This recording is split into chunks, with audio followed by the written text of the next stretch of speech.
नमस्कार, आदाब। Crime petrol dial 100 में आप सबका स्वागत है। कहते हैं कि जिंदगी के रंग तभी दिखाई देते हैं जब हम रोशनी में होते हैं। अंधेरे में तो सब काला ही दिखाई देता है, लेकिन अगर सोच ही अंधी हो तो अच्छे से अच्छा विचार भी जिंदगी में उजाला नहीं भर सकता।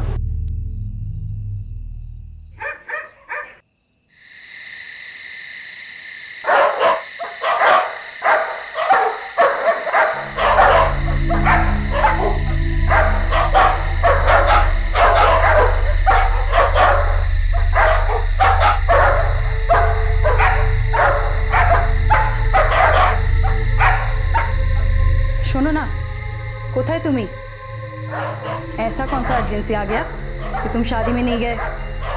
हाँ, और विशुदा कहाँ है? विशुदा को मैं शादी के पंडाल के बाहर छोड़ा है, वो आ जाएगी कल सुबह तक। अच्छा ठीक है, तुमको आने में कितना टाइम लगेगा? अरे बाबा, मैं भी आ जाऊंगा 3-4 घंटे में। चिंता मत करो, तुम सो जाना, ठीक है? ठीक है।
अरे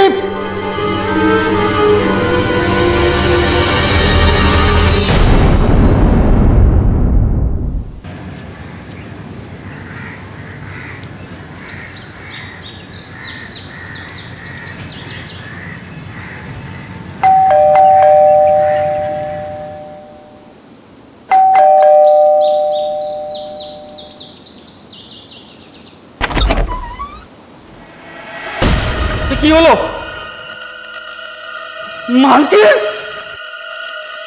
স্যারজি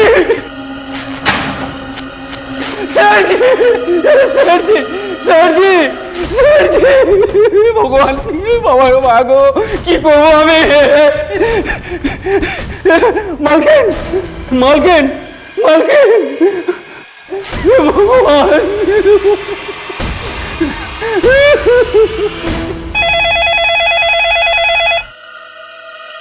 हेलो,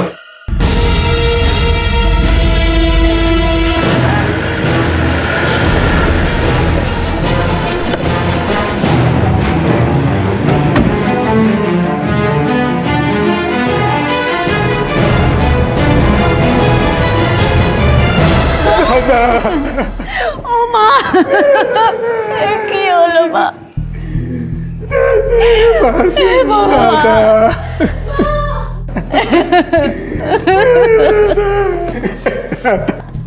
মাটা কি করে হলো মা? মা, ও মা ওঠো না মা, আমি কি করব মা? মা মা।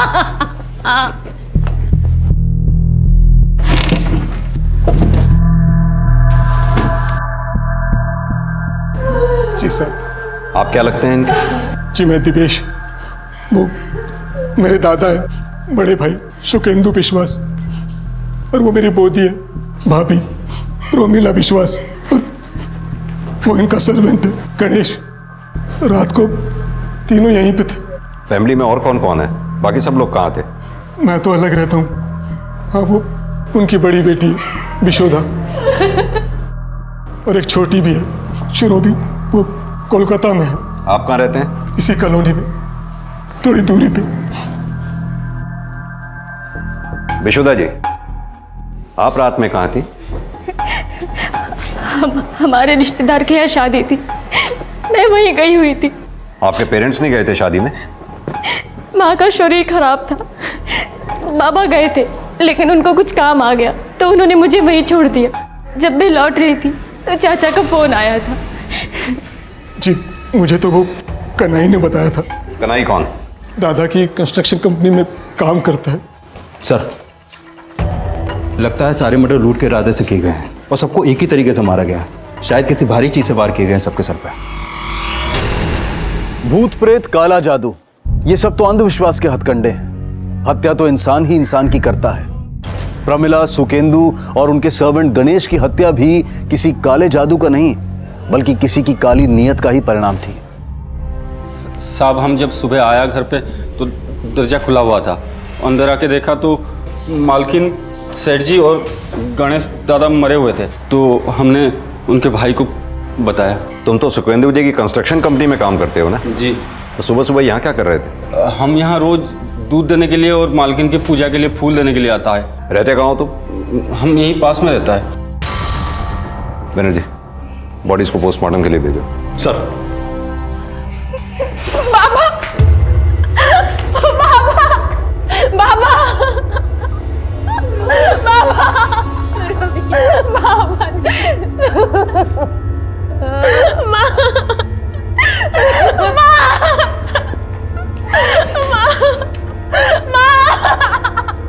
क्या हो गया माँ को? सर, मैं विशुदा का हस्बैंड हूँ और ये उसकी छोटी बहन सुरभि। आप लोग भी कोलकाता में रहते थे? ना सर, मैं आसनसोल में ही रहता हूँ। सुरभि को पिक करने स्टेशन गया था।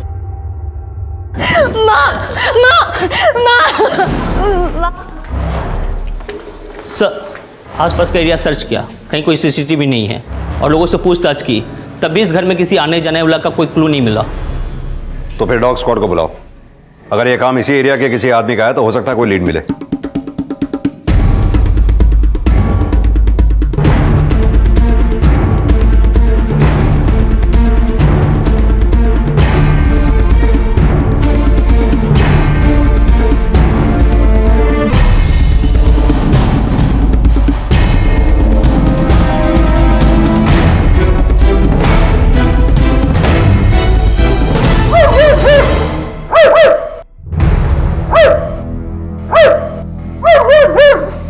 पता करो इस एरिया में कोई चोर उचक्का या शुकेंदु से जुड़ा कोई आदमी रहता है क्या? सर,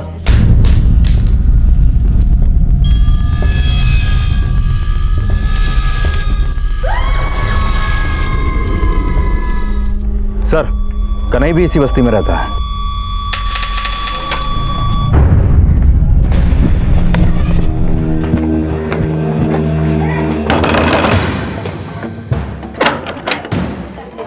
कन्हई कहाँ है?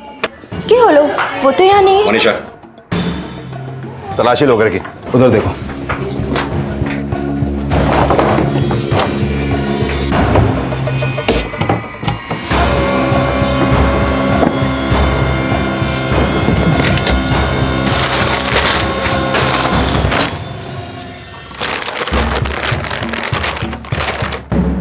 सर,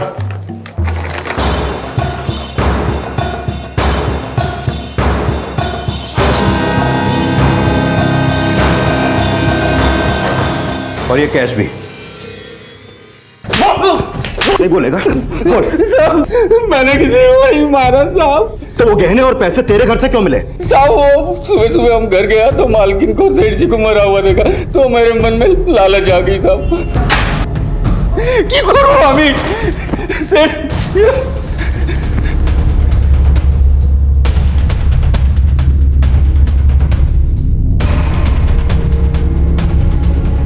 मुझे पता था मालकिन तिजोरी की चाबी कहाँ रखती थी, इसीलिए सब कुछ चुरा लिया।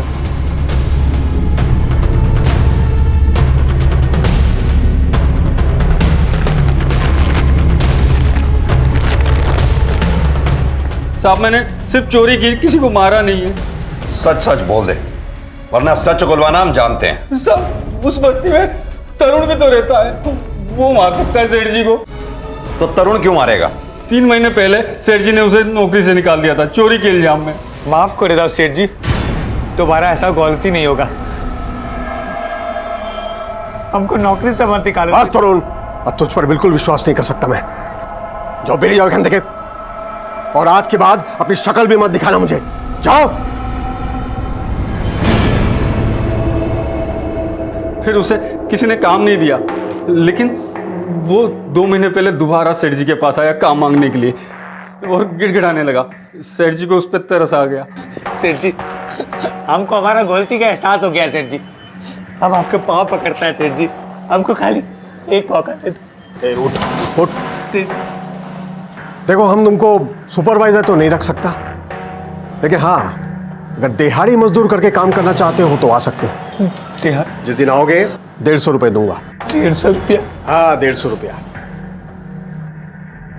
वो हाँ तो बोल दिया था, लेकिन अंदर ही अंदर बहुत नफरत पाता था सेठ जी के लिए, क्योंकि सेठ जी ने उसे सुपरवाइजर से दिहाड़ी मजदूर बना दिया था। बहुत कड़वा बोलता था वो सेठ जी के बारे में। गनीमत है कि सेठ जी ने तुझे जेल नहीं भेजा और दोबारा काम पे भी रख लिया। तो क्या एहसान किया? साला हमको सुपरवाइजर से दिहाड़ी मजदूर बना दिया। हमारा मजबूरी का फायदा उठा रहा है वो। देखना, एक न एक दिन इस सुकेंदु सेठ को हम उसका औकात जरूर दिखा देगा उसको। मुझे पक्का यकीन है उसी ने ही सेठ जी को मारा होगा। चोरी के इल्जाम में निकाले गए चोर ने सिर्फ हत्या की और तूने चोरी। बेवकूफ समझता है हमें। सब मैं सच बोल रहा हूं, मैंने किसी को नहीं मारा। इसकी तब तक खातिरदारी करो जब तक ये सच ना बोले। ये तरुण के घर की तलाशी लो और उसको बुलाओ, और हाँ, ये शुकेंदु के भाई को भी बुलाओ। सर,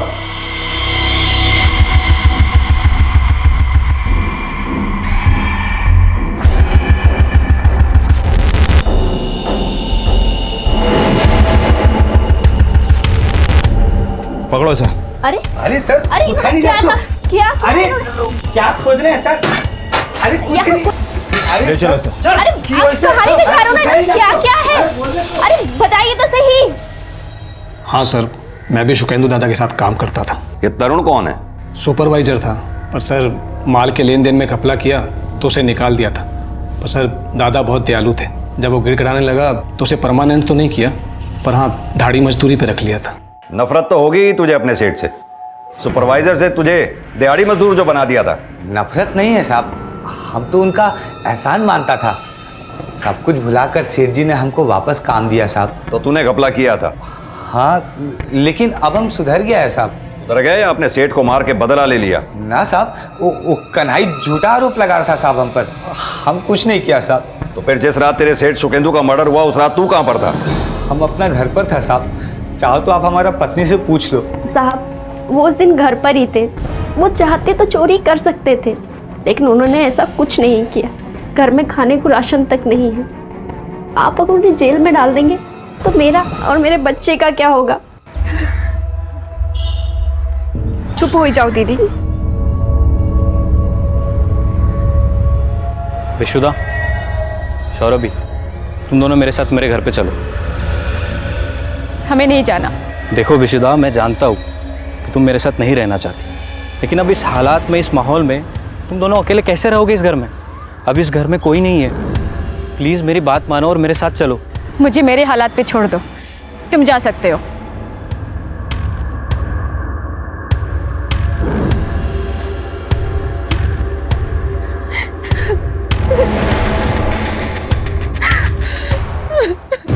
सर, तरुण के घर से ऐसा कुछ नहीं मिला जो इन मर्डर्स में उसका हाथ होने का कोई लीड थे।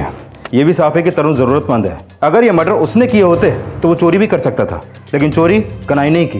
लेकिन ये भी तो हो सकता है कि कन्हई मर्डर चार्ज से बचने के लिए तरुण को दोषी ठहरा रहा हो सकता है सर, लेकिन बहुत मानने के बाद भी कन्हई ये नहीं कबूल रहा कि ये मर्डर उसने किए हैं। सर, ये भी तो हो सकता है कि कन्हई ने सिर्फ चोरी की, लेकिन मर्डर तरुण के बजाय किसी और ने, क्योंकि शुकेंदु बहुत बड़ा बिजनेसमैन था। हो सकता है काफी दुश्मन हो उसके। लेकिन बनर्जी, हत्या सिर्फ शुकेंदु या उसकी बीवी की नहीं हुई है, उनके नौकर गणेश की भी हुई है। इस गणेश से लेकर शुकेंदु के घर वालों के सबके कॉल रिकॉर्ड्स निकलवाओ। पता लगाओ शुकेंदु के परिवार में, रिश्तेदार में, व्यापार में ऐसा कौन है जिसके पास इन सबको मारने का मोटिव हो सकता है। सर, इस ट्रिपल मर्डर को सुलझाने के लिए सुकेंदु और उसके परिवार के दुश्मनों का पता लगाया जा रहा था, लेकिन वो औरत कौन थी जो काला जादू को इन हत्याओं की वजह ही नहीं मान रही थी, बल्कि इन हत्याओं से खुश भी थी? क्या उस औरत का सुकेंदु के परिवार से कोई कनेक्शन था?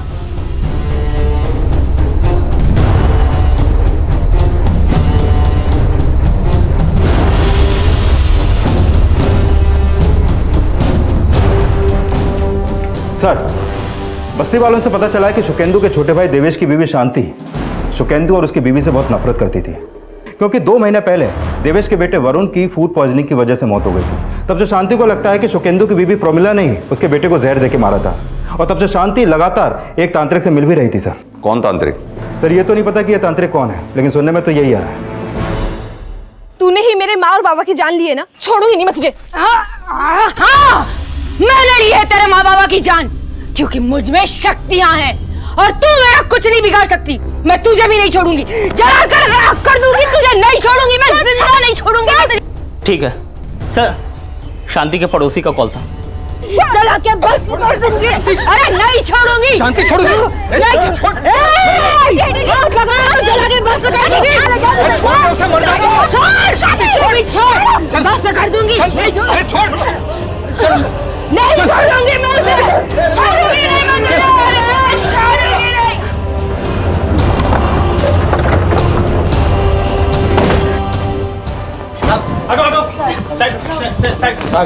हटिए। कहाँ है? आइए सर, अंदर बंद करके रखा हमने।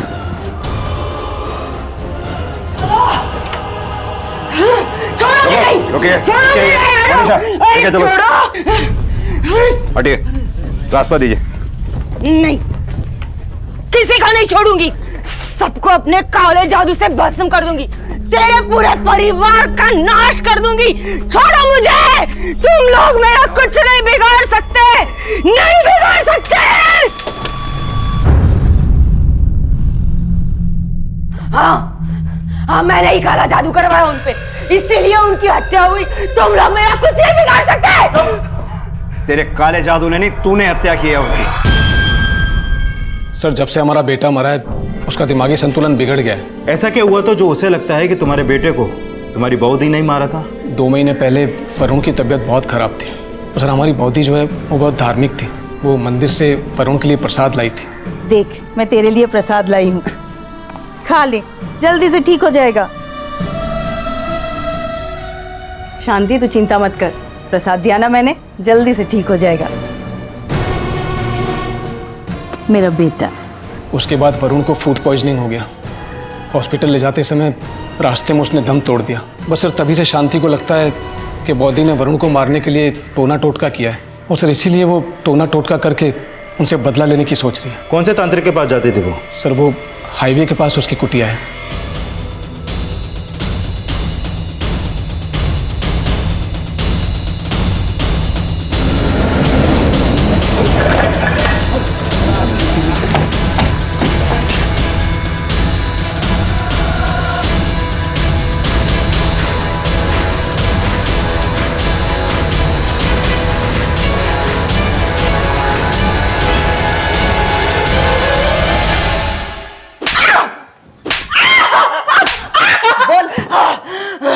मैंने जाके गुड़िया गाड़ी थी उन पापियों के आंगन में,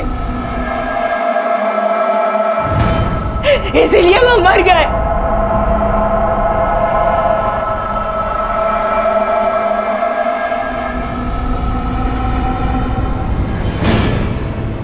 सर, हो सकता है शांति ने अपने अपराध को टोटके का नाम देके ये गुड़िया यहाँ पर गाड़ दी हो।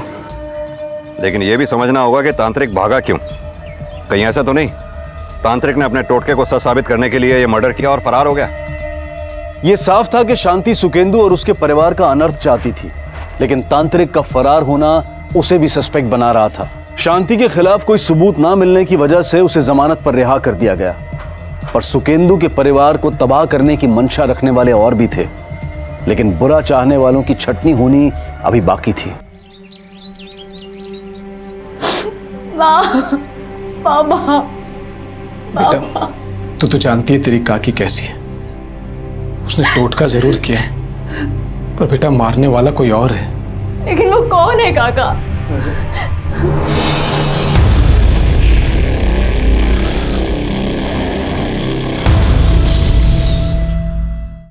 सर, शुकेंदु, उसकी बीवी प्रोमिला और गणेश की पोस्टमार्टम रिपोर्ट। इस रिपोर्ट के मुताबिक शुकेंदु की हत्या से 2 घंटे पहले ही गणेश और प्रोमिला की हत्या हो चुकी थी। यानी कि प्रोमिला और गणेश की हत्या के बाद हत्यारा 2 घंटे तक शुकेंदु के आने का इंतजार करता रहा। मर्डर का टाइम? सर, गणेश और प्रोमिला की हत्या रात 11 से 12 बजे के बीच हुई, और रात 11 बजे तक शुकेंदु की फोन की लोकेशन शादी के वेन्यू की थी, और ठीक 12:30 बजे तक शुकेंदु का फोन हीरापुर एरिया में एक्टिव था। सर, पता चला है शुकेंदु का एक छोटा भाई भी है रात 12:30 बजे तक शुकेंदु का फोन जिस एरिया में एक्टिव था उस एरिया में उसके भाई का एक आश्रम है। आश्रम? वो सन्यासी है सर, भगवान की तरह पूछते हैं लोगों से, विजय बाबा के नाम से जानते हैं। ये देखिए सर, उस तांत्रिक की कुटिया उसके आश्रम से ज्यादा दूर नहीं। बनर्जी, कहीं ऐसा तो नहीं कि इस विजय बाबा का इस तांत्रिक के साथ कोई कनेक्शन हो? लेकिन सर तांत्रिक के कॉल रिकॉर्ड में तो ऐसा कुछ सामने नहीं आया, लेकिन सर हो भी सकता है। सर विजय बाबा की ये बात भी अजीब है, उनके भाई और बौदी को मरे 3 दिन हो गए लेकिन वो उन्हें देखने तक नहीं आए।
बाहर पुलिस आई है। पुलिस?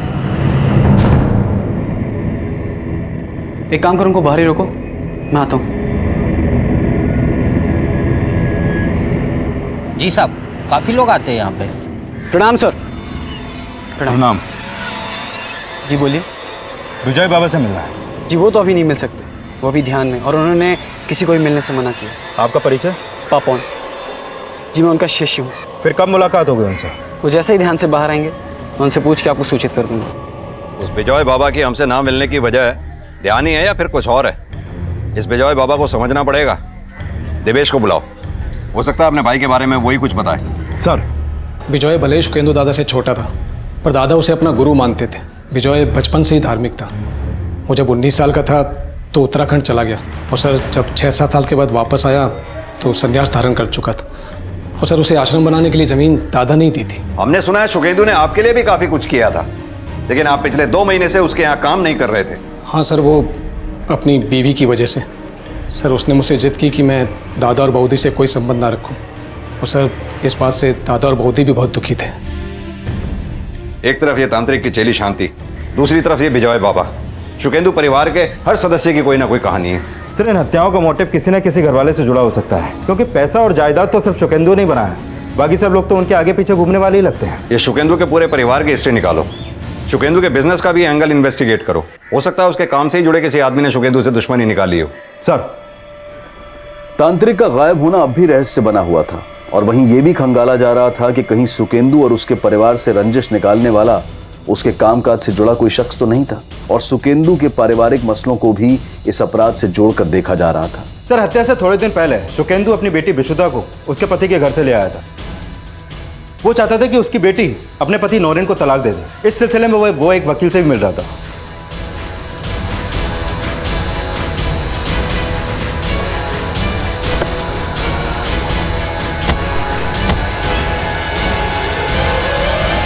सर नौरेन मुझे मेंटली बहुत टॉर्चर करता था, क्योंकि मैं उसे बच्चा नहीं दे पाई।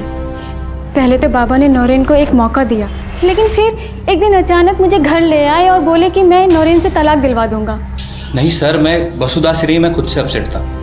अब मियाँ बीवी के बीच में अगर बच्चा ना हो तो थोड़ी बहुत तो खिटपिट होती रहती है सर, लेकिन उसी बात का बाबा ने बतंगड़ बना दिया और विशुद्धा को घर से ले गए। मैं तो सिर्फ उसको अपने लाइफ में वापस लाना चाहता था, अपने घर में वापस लाना चाहता था, लेकिन उन्होंने मना कर दिया। और इसी नफरत में तुमने उन लोगों को मार दिया। नहीं सर, मैं ऐसा क्यों करूंगा? मैं थोड़ा अपसेट था, लेकिन उनसे नफरत थोड़ी करता था। सुकेंदु के दोनों भाई विजय और देवेश की पत्नी शांति के बाद अब सुकेंदु के दामाद नरेन पर भी नजर रखी जा रही थी, और बहुत जल्द सुकेंदु की छोटी बेटी शक के घेरे में आने वाली थी। शुरू भी पापा से मिलने जा रही हो तुम? जब आप जानती हो तो पूछ क्यों रही हो? बाबा ने मना किया था ना तुमको पापा से मिलने के लिए।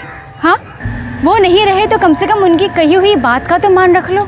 देखो दीदी, मुझे समझाने की जरूरत नहीं है कि मुझे क्या करना और क्या नहीं, ठीक है?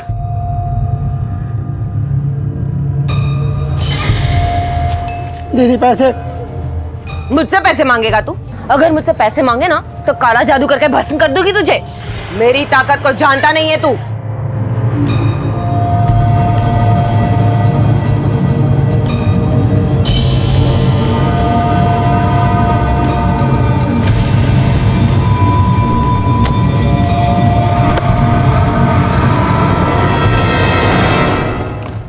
सर, नौरेन को भूमि होटल के पास एक लड़की के साथ देखा गया। कौन लड़की? ये तो नहीं पता लगा, लेकिन हो सकता है उसका एक्स्ट्रा मैरिटल अफेयर हो और इसी वजह से शुकेंदु विशुदा को लेकर आया होगा। लेकिन विशुदा ने ये बात हमें पहले बताई क्यों नहीं? अगर नौरेन का किसी के साथ एक्स्ट्रा मैरिटल अफेयर है तो उसका शुकेंदु और उसकी बीवी को मारने के पीछे क्या मोटिव हो सकता है? सर, मोटिव का तो पता नहीं, लेकिन विशुदा की छोटी बहन शुरोबी का एक झूठ सामने आया है। सर, हमें बताया गया था कि जिस रात मर्डर हुआ उस समय शुरोबी कोलकाता में थी। और एक छोटी भी है, शुरोबी, वो कोलकाता में है। लेकिन शुरोबी के फोन की लोकेशन के हिसाब से वो आसनसोल में ही थी और उसकी एक नंबर पे लगातार बात हो रही थी और इन दोनों फोन की लोकेशन आसनसोल की ही थी। पता करो कहीं वो नंबर नौरेन का तो नहीं है। सर, शांति, ये सब नहीं होगा मुझसे। एक बार कहा ना, करना पड़ेगा। मुझे सिद्धि प्राप्त करनी है। क्या हो गया है तुम्हें? मेरी समझ से तो बाहर होती जा रही हो तुम। लेक्चर मत दो, जितना कहा है उतना करो।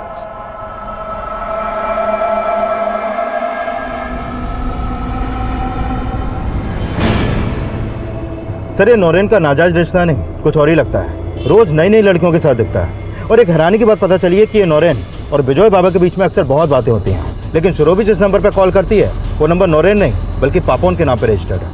ये पापोन कौन है? विजय बाबा का शिष्य है। सर, पता चला है कि शुरोबी का आश्रम में बहुत आना जाना है।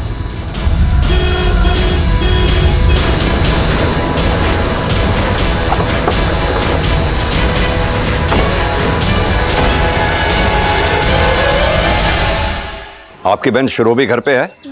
वो तो काम से बाहर गई हुई है। पापोन को जानती हैं आप? वो शुरुबी पापोन से प्यार करती है साहब।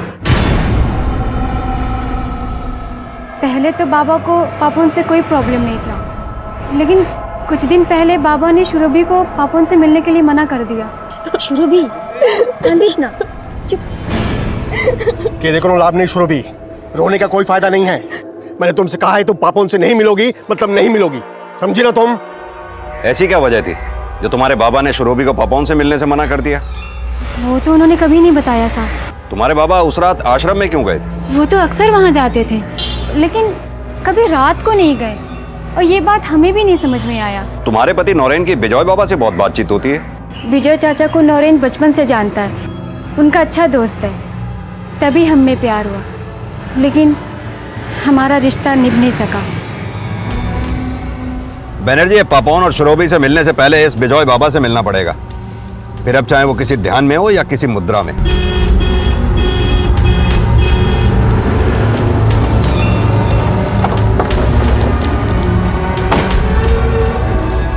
सर आप कहाँ जा रहे हैं? विजय बाबा जी से मिलना है। सर, गुरुजी ध्यान में है, वो आपसे नहीं मिल सकते। तोड़ दो उनका ध्यान। सर, गुरुजी का ध्यान ऐसे नहीं टूट सकता। तो हम तोड़ देते हैं उनका ध्यान। रुकिए, आ रहा हूं मैं। उस रात शुकेंदु आपके आश्रम में आए थे? जी हाँ, आए थे। तकरीबन 12 साढ़े 12 बजे तक थे, बाद में चले गए। इतनी रात को उनके यहाँ आने की वजह? उन्हें कुछ तनाव था, उनके लिए पूजा करवानी थी। कैसा तनाव? सांसारिक तनाव। हालांकि मैंने उन्हें समझाया कि गृहस्थाश्रम है तो तनाव तो होना ही है, लेकिन फिर भी उनकी मन की शांति करने के लिए मैंने यज्ञ करवाया और बाद में वो चले गए। और आपके यज्ञ के बाद वो अपने घर गए जहाँ उनका मर्डर हो गया। क्या कनेक्शन है आपके यज्ञ और उनके मर्डर के बीच में? अभी मैं कैसे बताऊं सर? अपने भाई की मौत की खबर सुनकर अफसोस तो हुआ ही होगा। मैंने संसार की मोह माया का त्याग किया है। मेरे लिए हर मानव एक समान है। जैसे आप हो वैसे ही मेरा भाई, वैसे ही ये सब अन्य। और जनन मरण तो संसार का नियम है, उसे भला कौन टाल सकता है? आपके भाई अपनी मौत नहीं मरे हैं, मर्डर हुआ है उनका। बनर्जी, इसे जानते हैं आप? जी नहीं, ये तो कोई तांत्रिक लगता है। मेरा संपर्क तो साधु संतों से है, ऐसे तांत्रिकों से नहीं।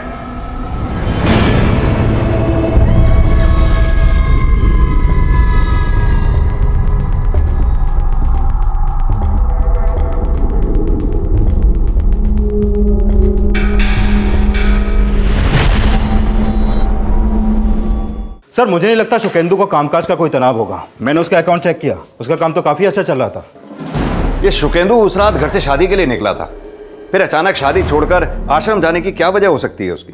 सर नौरेन, लड़कियां, आश्रम और विजय बाबा, कहीं ये एंगल प्रोस्टिट्यूशन से तो नहीं जुड़ा? ये नौरेन जिन जिन भी लड़कियों के साथ देखा गया है, पता करो उन लड़कियों का आश्रम या विजय बाबा से क्या कनेक्शन है। और ये श्रोबी और पापोन को भी बुलाओ। ये हत्या वाली रात उनके आसनसोल में होने का क्या राज है, ये हमारे लिए पता करना बहुत जरूरी है। सर शांति का पति देवेश आया है, बोला शांति नहीं मिल रही है। सर मेरी बीवी शांति आधी रात को पता नहीं कहाँ चली गई। सर बहुत ढूंढा मैंने उसे पर कहीं नहीं मिल रही।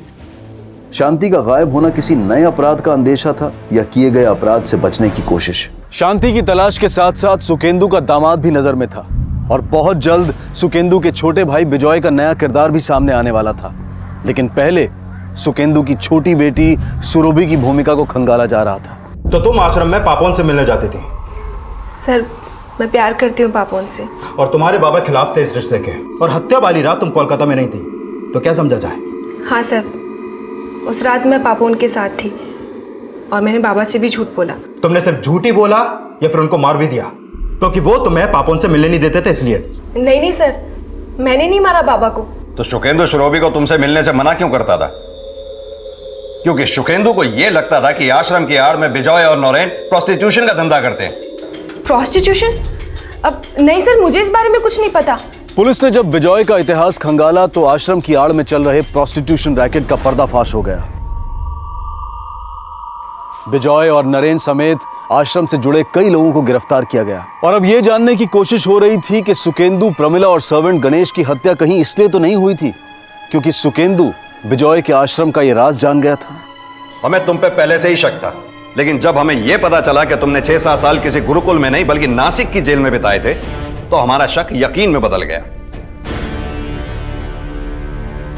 जी सर, मैं जेल में था, लेकिन जब मैं जेल से छूटा तो सुकेंदु दास से मैंने झूठ बोला कि मैं मुक्त हो गया हूँ, आध्यात्मिक हो गया हूँ। उनका विश्वास मेरे ऊपर था तो उन्होंने आश्रम बनवाने के लिए जमीन दे दी और फंड्स भी दिए।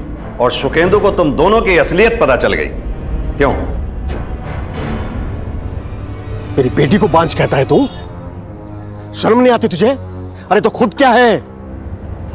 चुल्लू भर पानी में डूब मरना चाहिए तुम्हें। और विजय, तू कितना भरोसा किया था तुझ पर, सोचा था एक अच्छे काम के लिए ये जमीन ये सब कुछ दे रहा हूं तुझे, लेकिन तूने तो छी छी छी छी छी छी छी। सुकेंदु दा ने हमें एक्सपोज करने की ठान ली थी साहब। हमने मनाने की बहुत कोशिश की लेकिन नहीं माने। उन्होंने कहा कि आश्रम की जमीन उन्हें तुरंत वापस चाहिए। हमने मनाने की बहुत कोशिश की साहब, कहा ये सब छोड़ देंगे, जमीन वापस कर देंगे। और हमने सुकेंदु दा को मारने का प्लान बनाया साहब, और जमीन के कागजात वापस देने के बहाने उस रात उनको आश्रम में बुला लिया। हम लोग उन्हें मारने ही वाले थे साहब कि अचानक बौद्धि का फोन आ गया। हाँ प्रमिला, बोलो। मैं इधर आश्रम में आया हूँ, बोलो। और बौद्धि को उन्होंने बताया कि वो हमारे साथ आश्रम में है, इसलिए उस रात हमने उन्हें नहीं मारा साहब, सोचा किसी और दिन मारेंगे। तुम बोलोगे और हम मान लेंगे। नहीं साहब, हमने नहीं मरवाया, हमारा विश्वास करो साहब। तुमने ही उन्हें मरवाया और मोहरा बनाया तांत्रिक को, और अब शांति को गायब कर दिया क्योंकि तुम्हें यह लगता था कि तुम शांति की वजह से फंस सकते हो। नहीं साहब, हम किसी तांत्रिक को नहीं जानते साहब, ना किसी से कोई ताल्लुक है। बैनर्जी, ये ऐसे कुछ नहीं बोलेंगे, तोड़ाई करो इनकी। विजय और नरेन ने यह तो स्वीकारा कि वो सुकेंदु की हत्या करने का प्लान बना चुके थे, लेकिन वो अपनी इस बात पर भी अड़े रहे कि सुकेंदु, प्रमिला और सर्वेंट गणेश की हत्या उनकी प्लानिंग के तहत नहीं हुई थी। तो फिर ये हत्याएं किसकी प्लानिंग से हुई थी? शांति कहां गायब थी और उस तांत्रिक के फरार होने का क्या रहस्य था? पुलिस इन सवालों के तार जोड़ रही थी और जल्द ही उन्हें तांत्रिक से जुड़ी एक अहम इंफॉर्मेशन मिली। चलो बाबा, चलो। बता। साहब मैंने किसी को नहीं मारा साहब। साहब मैं डर गया था, इसलिए साहब मैं वहां से भाग गया। शांति कहाँ है? मुझे नहीं पता साहब। शांति ये बात जानती थी ना कि तू कहाँ छिपा है? हाँ साहब, जानती थी, लेकिन साहब मैं उसे क्यों गायब करूंगा? साहब जरूर उसके पति ने ही कुछ किया होगा। उसका पति क्यों गायब करेगा? क्योंकि साहब उसने मुझे शांति के साथ देख लिया था साहब। गुरुजी प्रणाम। प्रणाम, खुश रहो। गुरुजी, मेरी शक्ति आगे नहीं बढ़ रही है। एक युक्ति सुझाता हूँ, लेकिन धन लाइयो क्या? जी गुरुजी। ये क्या कर रही है तू? मेरे पैसे लुटवा रही है और तुझे तो आज पुलिस में दूंगा। चल छोड़। अरे छोड़ो मेरे गुरु को, छोड़ो। बेवकूफ बनाता है। मेरे गुरु को छोड़ दो। अरे छोड़ दो मेरे गुरु को, छोड़ दो। सब उसके बाद मुझे नहीं पता क्या हुआ था, मैं तो सब वहां से भाग गया था।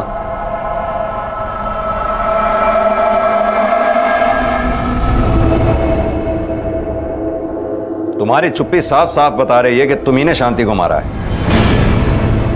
अरे छोड़ दो मेरे गुरु को, छोड़ दो मेरे गुरु को, मेरे गुरु को मारते हो, मेरे गुरु को मारने की हिम्मत। मेरे हाथों उसका खून हो गया और मिसिंग रिपोर्ट लिखा थी उसकी। वो औरत अपने आपे से बाहर हो गई थी, मेरे दादा के परिवार को खत्म करना चाहती थी, अजीब अजीब तरह की साधनाएं करती थी, तंग आ गया था उससे।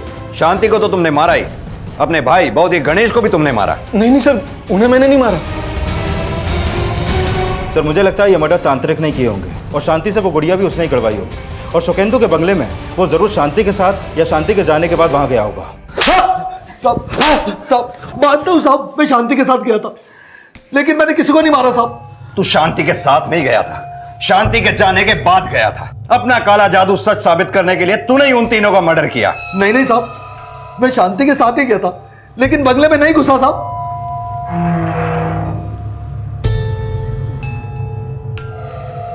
जा उस खंबे के नीचे जल्दी से काढ़ा, जा जल्दी जा।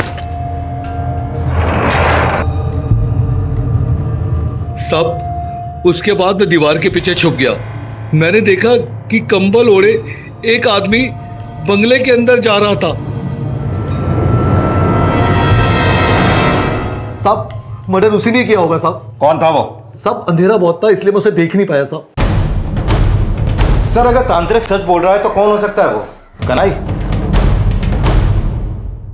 वो कन्हई है या कोई और होगा उसी बस्ती का, लेकिन ऐसे कोई नहीं बताएगा, सच उगलवाना पड़ेगा।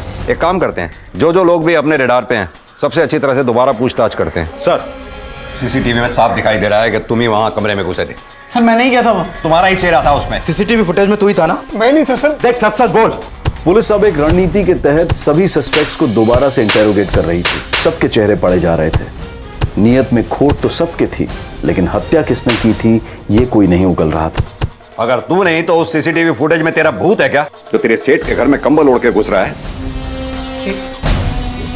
सीसीटीवी देखता रहूं, तेरा भांडा फूट चुका है। हमें पता चल चुका है कि तूने ही अपने मालिक, मालकिन और गणेश का कत्ल किया है। ना साहब, हम तो नहीं साहब। बनर्जी उगलवाओ से सच।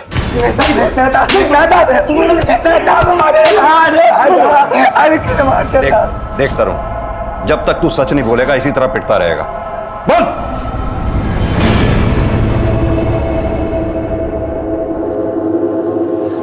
सेठ जी बोलो।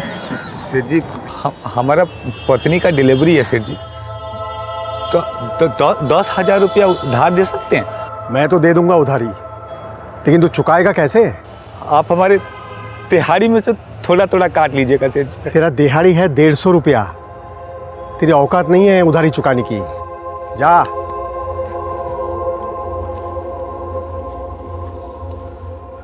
साहब इतना कमाता था, 10,000 रुपया क्या बड़ा बात था उसके लिए, लेकिन उसने साहब हमको नीचा दिखाया। तभी हमने सोचा साहब उसका घर में हम चोरी करेगा। हमको पता था साहब कि वो उसका पत्नी और उसका बेटी शादी में बाहर गया हुआ है और घर में गणेश अकेला होगा। तरुण तुम? अरे दादा नींद नहीं आ रहा था ना, तो सोचा आपके पास समय बिताता हूँ। सेठ जी घर पे नहीं बात माना। अरे गणेश दादा की बोलते चलो सेठ जी घर पे नहीं बात माना। अरे दादा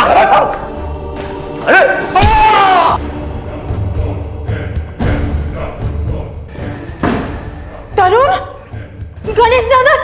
हमको नहीं पता था मालकिन घर में थी, हमको उसको भी मारना पड़ा।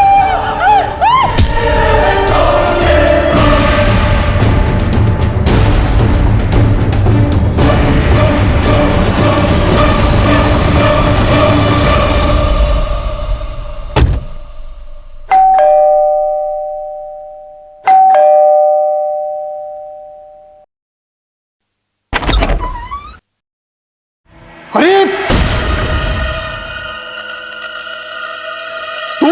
पैसा नहीं दे रहा था ना, इन दोनों को दिया है, अब तेरे को देता, तेरे को देता।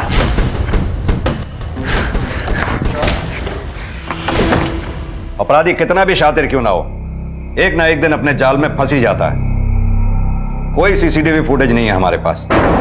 हाँ, और तुझे क्या लगता है तेरे सेठ ने तुझे चोरी करते पकड़ के तुझे बेइज्जत किया था? नहीं, उल्टा तेरे सेठ ने तेरे पे तरस खा के अपने यहां तुझे दिहाड़ी मजदूर बनाया।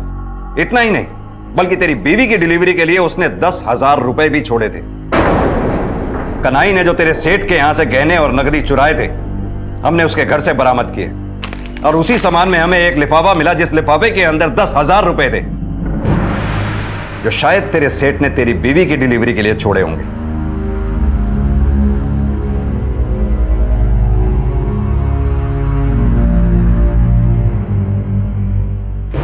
एक पुरानी कहावत है, चोर चोरी से जाए हेरा फेरी से ना जाए। लेकिन तरुण ने अपराध की शुरुआत हेरा फेरी से की, और जब उसने चोरी की योजना बनाई तो एक नहीं 3-3 हत्याएं कर बैठा। अपराध की गिनती चाहे सीधी हो या उल्टी, जो खुद को अपराध में झोंक देते हैं उनका अंत ऐसा ही होता है जैसा अंधविश्वास में अपने आप को झोंक कर शांति का हुआ। कहते हैं कि जहां रोशनी होती है वहां अंधेरे का कोई स्थान नहीं होता, लेकिन जो आंखें मूंद कर चलते हैं उन्हें गिरने से कोई नहीं बचा सकता। इसी विचार के साथ अब मैं अनूप सोनी आपसे विदा लेता हूं।